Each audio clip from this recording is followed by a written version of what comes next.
Salut à tous, c'est Mickaël, j'espère que vous allez bien. Aujourd'hui, on va voir comment il est possible d'acheter des BRC20 de manière rapide et efficace. Alors si vous ne savez pas ce que sont les BRC20, je vous invite à regarder une vidéo sur les ordinals. Mais pour faire très simple, Bitcoin a un protocole. Il a une certaine taille de paquet qui fait actuellement 4 mégas grâce à la mise à jour Segwit. Il y a différentes données qui sont dans différentes parties du bloc. Et grâce à la mise à jour Taproot, on a la possibilité d'ajouter des données témoins et de choisir l'ordre comment elles sont organisées. Les ordinals, ce sont des premières images qui ont été mises dans cette partie-là, dans la partie données témoins du bloc Bitcoin. On a vu ainsi une recrudescence des transactions sur Bitcoin, ce qui a fait exploser les frais de transaction. Dans le même temps, un autre développeur du core Bitcoin a choisi d'apporter une nouvelle norme qui s'appelle la BRC20 et qui, un peu comme son nom l'indique, comme le RC20, va essayer de créer des jetons utilitaires sur la blockchain Bitcoin. Mais on verra que finalement, ces jetons BRC20 sont à l'heure actuelle uniquement des meme coins qui n'ont aucune utilité. Mais on verra, la question la plus problématique, c'est surtout qu'ils sont effaçables parce que ce sont des données témoins qui ne sont pas nécessaires au bon fonctionnement du réseau Bitcoin.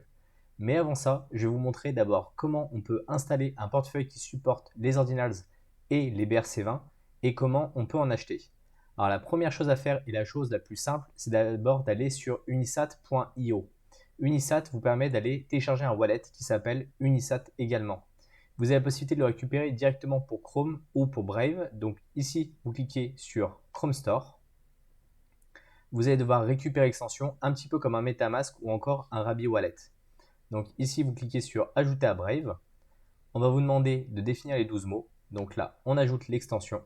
Si vous débutez dans le milieu de l'investissement en crypto-monnaie, je vous invite tout de suite à télécharger le guide qui est disponible dans la description. Il est offert, allez vous servir, il vous permettra de bien débuter dans les crypto-monnaies. Donc maintenant que notre wallet Unisat est téléchargé, on va devoir l'ajouter directement dans notre navigateur. Donc il s'ouvre tout seul. Ici, on va créer d'abord un nouveau portefeuille. Donc on clique sur Create New Wallet. Ici, je vous invite à choisir un mot de passe qui est sécurisé. Donc nous, on ne va pas s'embêter pour le tuto. On va mettre un mot de passe qui est relativement simple.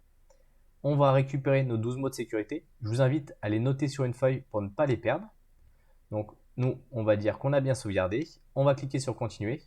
Et ici, très important, il faut absolument choisir une adresse qui supporte Taproot, qui est la mise à jour qui permet de faire l'organisation des transactions sur la partie bloc témoin et qui nous permettra de pouvoir voir justement nos ordinals et plus spécifiquement nos BRC20. Donc là, on clique sur Continue.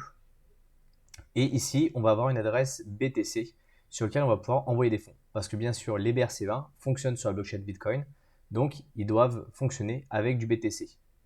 On va aller ensuite sur unisat.io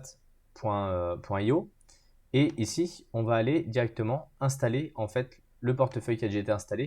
On va aller le connecter. Donc, on va cliquer en haut à droite sur Connect et donc là, on a bien ce qui a été fait, ce qui a été reconnu. Ici, vous pouvez l'épingler, ça sera beaucoup plus simple pour voir l'ensemble des informations. Ensuite, on a différents blocs. Ici, c'est si on veut aller créer par exemple des ERC20. Donc ça, on verra dans une vidéo où je vous montrerai comment on peut minter des ERC20. Ici, on peut faire des recherches sur des inscriptions, mais ce n'est pas ce qui nous intéresse. Et ici, on a un listing des BRC20, par exemple, qui sont disponibles. Donc là, on a le mint, le progrès du mint qui a été fait. Donc là, on voit que par exemple, le BRC20 ORDI, qui est le BRC20 le plus connu, il a été minté à 100%. Et actuellement, il y a 12 500 personnes qui le détiennent et ça fait à peu près 156 000 transactions. Nous, ce qui va nous intéresser, c'est de savoir comment on peut en acheter. Donc là, on va aller sur la marketplace. Sur la marketplace, ici, vous avez différents éléments. Donc là, par exemple, comme on a pu le voir, on peut aller choisir de l'ORDI. Mais on pourrait choisir un autre BRC20. Par exemple, on peut choisir le MXRC. Alors, ce ne sont pas des conseils d'investissement. L'idée, c'est juste de vous montrer des tutos, de vous montrer comment ça marche, pour que si jamais vous souhaitez y aller, vous pouvez y aller. Bien sûr, les BRC20, ce sont des fonctionnalités qui sont expérimentales. Donc, ne faites pas tout et n'importe quoi avec, parce que ça peut vous coûter de l'argent et vous pouvez perdre vraiment beaucoup de fonds. Ici, le niveau du listing, ça marche de la manière suivante. Vous avez le nombre de jetons. Ce sont des packs. Vous ne pouvez pas en acheter par exemple un de MXRC. Vous êtes obligé d'en acheter 5500. Et donc, ça fait 17,5 Satoshi pour un MXRC. Donc là, par exemple, on peut cliquer sur Buy. Ici, on va avoir les différents éléments. Donc, ça va coûter au total 96 000 Satoshi, 96 250, ce qui représente environ 29 $ à l'heure actuelle. Il y a à peu près 1,6% de services de fees, donc directement des frais qui sont appliqués par la plateforme. On a les frais du réseau parce qu'il va falloir passer transaction. Et donc au total, ça va nous coûter 31,56 $ en Bitcoin. Donc là, on clique sur confirmer et après, on va le recevoir. Ça va mettre un certain temps avant de se créditer dans votre wallet. Donc je vais vous montrer un wallet où j'ai déjà fait des achats. Une fois que vous avez fait des achats ici, dans la partie All, vous allez retrouver toutes les inscriptions en fait que vous avez faites. Donc les inscriptions, c'est directement l'élément, le BRC20 que vous avez acheté. Donc là ici, par exemple, on voit le protocole P BRC20. OP, je les ai mintés. Donc ça, c'est quand j'ai minté en fait la crypto-monnaie qui s'appelle CTHE et j'en ai minté 2100. Donc ça, ce sont tous les éléments qu'on peut retrouver. Ici, dans BRC20, on va retrouver moi les CTHE que j'avais achetés et les VAMP que j'avais achetés. Ça a mis un certain temps avant de se créditer. Ici, on peut cliquer dessus et là, on voit que j'ai 2 packs 2000 VAMP que par exemple, je pourrais mettre en vente directement sur la même plateforme unisat.io. Aujourd'hui, le gros problème, c'est que l'échange en mode OTC. On va aller voir s'il y a des plateformes centralisées qui permettent de faire la même chose. En plateforme décentralisée, on n'en a pas encore avec des poules de liquidité, donc ça peut être assez compliqué. La grosse problématique en fait des BRC20, c'est qu'il n'est pas possible de vérifier les inscriptions et donc il est possible de faire de la double dépense. C'est aussi pour ça que finalement les BRC20, c'est pas forcément la meilleure chose à acheter, mais c'est assez intéressant pour faire par exemple de la spéculation. Sur CoinGecko, ils ont sorti une catégorie spécifique pour les BRC20. Alors le gros problème, c'est le listing. Comme vous l'avez vu, en fonction de la plateforme sur laquelle on n'a pas les mêmes informations. Mais là, on a l'ORDI qui est le numéro 1 des BRC20 qui a été créé dessus. Et là, on voit qu'on a tout un autre tas de crypto-monnaies.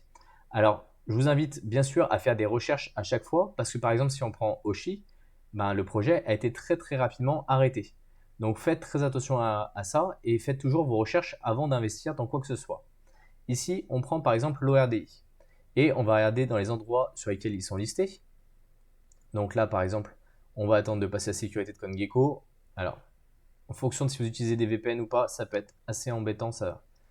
Mais on va récupérer rapidement les informations.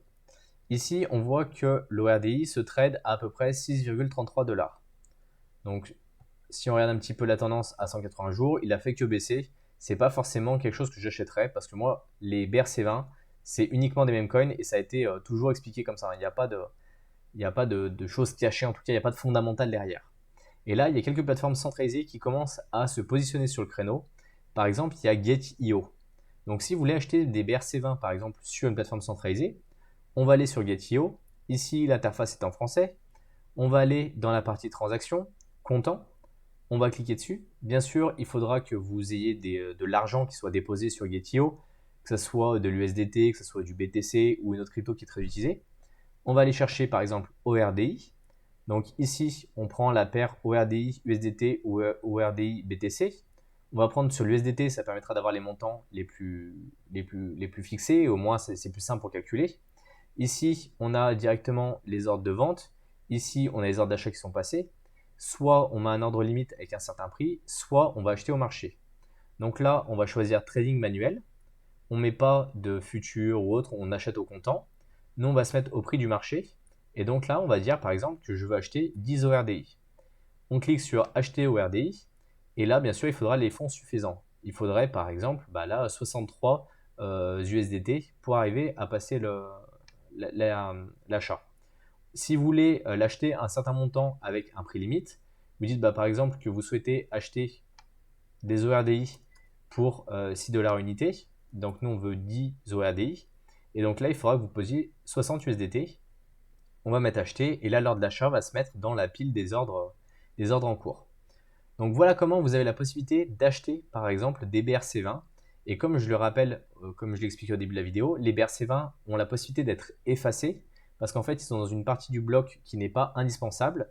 Et si vous avez des nœuds Bitcoin qui récupèrent la transaction et qui souhaitent ne pas garder ces informations-là, c'est tout à fait possible. Sachant qu'un BRC20 est lié à un Satoshi et que chaque Satoshi est numéroté. C'est aussi pour ça qu'on appelle ça des ordinals. Il faut bien comprendre qu'un ordinal, c'est un artefact numérique, c'est-à-dire que c'est une donnée qui va être inscrite directement dans la blockchain, qui est immuable. Et pour le cas des BRC20, c'est ni plus ni moins que quelques lignes de texte en JSON. Donc j'espère en tout cas que vous avez mieux compris comment ça fonctionne. J'espère que maintenant vous savez comment il est possible d'acheter des BRC20 si vous souhaitez en acheter. Bien sûr, c'est uniquement des packs. On voit qu'on n'a pas la possibilité d'en acheter des très grosses quantités hyper rapidement. C'est de l'échange encore OTC sur des plateformes comme Unisat. Et après, si on veut acheter des plus gros volumes pour les cryptos, les BRC20 qui sont les plus connus, on peut aller sur des plateformes centralisées. Pensez à mettre un like, pensez à vous abonner et on se retrouve dans une prochaine vidéo. Salut à tous!